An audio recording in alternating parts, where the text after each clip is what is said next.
સર્વને મારા જય શ્રી કૃષ્ણ. આપ સર્વેનું મારી યુટ્યુબ ચેનલમાં હાર્દિક સ્વાગત છે.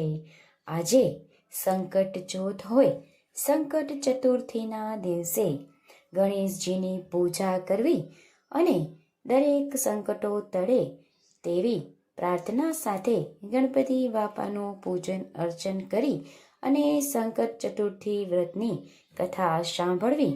તો આજે આપણે સંકટ ચતુર્થી વ્રતની કથા સાંભળીએ.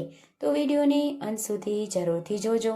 અને જો ચેનલમાં નવા હોય અને ચેનલને સબસ્ક્રાઈબ ના કરી હોય તો જરૂરથી કરજો. સંકટ ચતુર્થી વ્રતની કથા. પૌરાણિક કથા અનુસાર વ્રત કથા. એક દિવસ ગણપતિ મહારાજ રિદ્ધિ સિદ્ધિ સહિત આકાશ માર્ગે કૈલાસ તરફ જવા નીકળ્યા. રસ્તામાં ચંદ્રલોક આવતા ચંદ્રએ ગણપતિને જોયા. ગણપતિનું મુખ અને પેટ જોઈ અને ચંદ્ર ખડખડાટ હસવા લાગ્યા અને તેમની મસ્કરી કરવા લાગ્યા. આથી ગણપતિને ચંદ્ર પર ખૂબ જ ગુસ્સો આવ્યો અને તેને શ્રાપ આપતા બોલ્યા, ચંદ્ર, તું ખૂબ રૂપાળો છે, એની ના નથી, પણ એથી અભિમાનમાં આવી જઈ અન્યની મસ્કરી ન કરાય. આજે તે મારી મસ્કરી કરી છે, માટે હું તને શ્રાપ આપું છું કે આજે એટલે કે સુદ ચોથના દિવસે કોઈ તારા નામ સામું નહીં જોવે અને કદાચ કોઈ ભૂલે ચૂકે જોશે તો તેના પણ અણધારી આફત આવશે.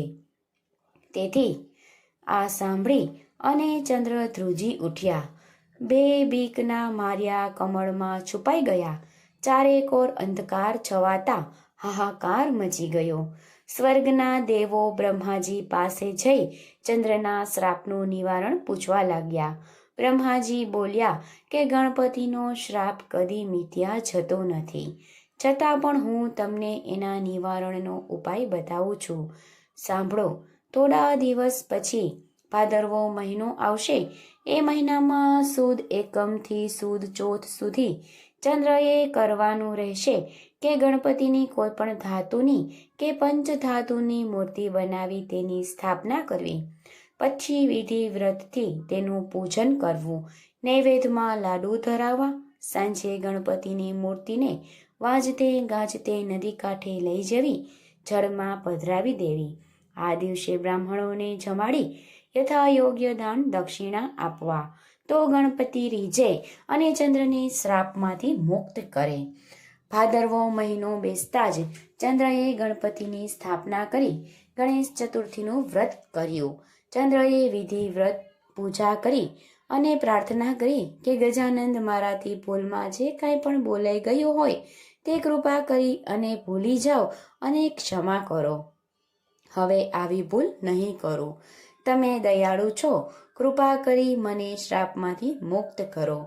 ગણપતિ ચંદ્રથી ભક્તિથી ખુશ થયા. તેને દર્શન આપી બોલ્યા, ચંદ્ર, તું સંપૂર્ણ શ્રાપમાંથી તો મુક્ત નહીં થઈ શકે, છતાં હું તારા વ્રતથી ખુશ થઈ શ્રાપ થોડો હળવો કરું છું. જો કોઈ પણ વ્યક્તિ ભાદરવા સુદ બીજના ચંદ્રના દર્શન કરી પછી ચોથના દર્શન કરશે તો તેને કોઈ સંકટ નહીં આવે. તેથી જો જે કોઈ પણ વ્યક્તિ આ રીતે ગણપતિ બાપાનું વ્રત કરશે અને ચોથ કરશે તેના સર્વે સંકટો દૂર થશે. ગણપતિ ચંદ્રની ભક્તિથી ખુશ થયા. તેને દર્શન આપી બોલ્યા, ચંદ્ર, તું સંપૂર્ણ શ્રાપમાંથી તો મુક્ત નથી, પરંતુ આ પ્રમાણે જે કોઈ પણ વ્રત કરશે કે તને બીજના દર્શન કરી અને પછી ચોથના દર્શન કરશે તો તેને કોઈ જ સંકટ નહીં આવે, પણ ભાદરવા સુદ ચોથના એકમાત્ર દર્શન કરશે તો તેને કલંક લાગશે. વળી આ કલંકને દૂર કરવા માટે કોઈ ગણેશ ચોથનું વ્રત કરશે તો હું તેના પર પ્રસન્ન થઈ તેને સંકટમાંથી મુક્ત કરીશ. હે ગણપતિ દાદા, તમે ચંદ્રને ફળ્યા તેવા સૌ કોઈને ફળજો. બોલો શ્રી ગણપતિ ગજાનંદ મહારાજની જય. કથા શ્રવણ પછી આપણે શ્રી ગણપતિજીના 12 નામોનું સ્મરણ કરીશું. જ્યોતિષ શાસ્ત્રીઓએ વધુમાં જણાવ્યું છે કે સંકટ ચતુર્થીના દિવસે ગણેશજીના ઓછામાં ઓછા 12 નામનું સ્મરણ કરવું જોઈએ, જેથી ભવિષ્યમાં આવનારી મુશ્કેલીઓમાંથી છુટકારો મળે અને સુખ પ્રાપ્ત થાય. સુમુખ, એકદંત, કપિલા, ગજકર્ણક, લંબોદરા, વિકટ, વિઘ્નો નાશ કરનારા, વિનાયક, ધૂમકેતુ, ગણાધ્યક્ષ, ભાલચંદ્ર અને ગજાનંદ. આ સાથે આપણે 12 નામો સંપૂર્ણ થયા છે અહીં. અને ગણપતિ માટે આપણે એક મંત્ર પણ 108 માળા અવશ્ય કરવી જોઈએ. તો હવે આપણે કયા મંત્રની માળાનો જાપ કરવો તે મંત્ર પણ સાંભળીએ.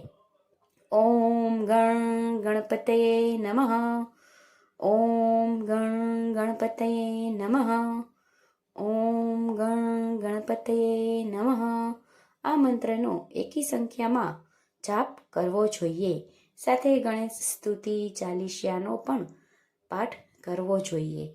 તો સંકટ ચતુર્થીના દિવસે ગણપતિ બાપાની પૂજા અર્ચના કરી ગણપતિ બાપાને રીઝવવાથી સર્વે સંકટો વિઘ્નો ટળે છે અને સુખ સંપન્ન મંગલમય જીવન બને છે. તો બોલો શ્રી ગણપતિ મહારાજની જય. રિદ્ધિ સિદ્ધિ માતની જય. શ્રી ગણેશાય નમઃ.